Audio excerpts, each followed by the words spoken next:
Имам посебна чест да ве поздравам и да ви посакам успех во работата на Самитот за пристап до правдата, современи достигнувања во дигитализацијата на правосудството, која се остварува со поддршка на ТАЕКС.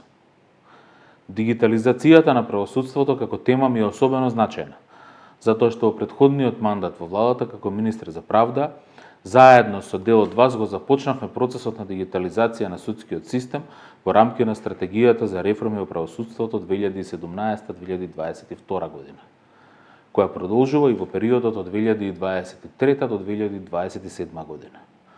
Со првите опремени судници и овозможувањето на судење на далечина, создадовме услови за сите учесници во судските спорови да комуницираат дигитално. Многу брзо, откако почна тој процес, дополнително ги ставивме во функција и дигиталните услуги за добивање потврди од казнена и прекршачна евиденција.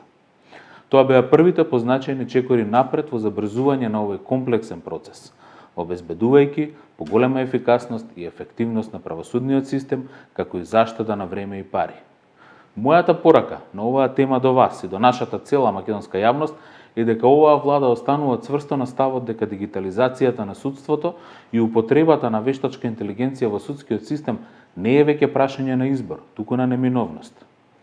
Оваа наша определба е во согласност со приоритетот на актуелното шпанско претседателство со Европската Унија за сеопфатно заокружување на процесот на дигитализација и внимателната апликација на регулативата за вештачка интелигенција. Тоа се исклучително значајни алатки за комуникација меѓу државите членки, на агенцијата Европравда на ЕУ за судска соработка во кривичните предмети.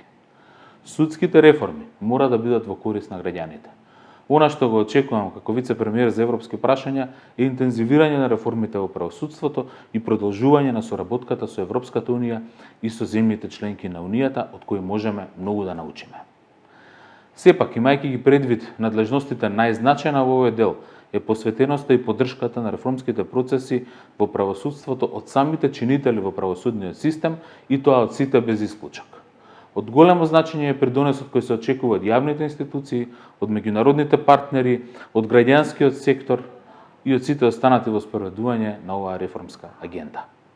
Нашата крајна цел е враќање на довербата на граѓаните во судството и побрзо исполнување на стандардите и критериумите на најважниот и најкомплексниот кластер во преговорите со Унијата.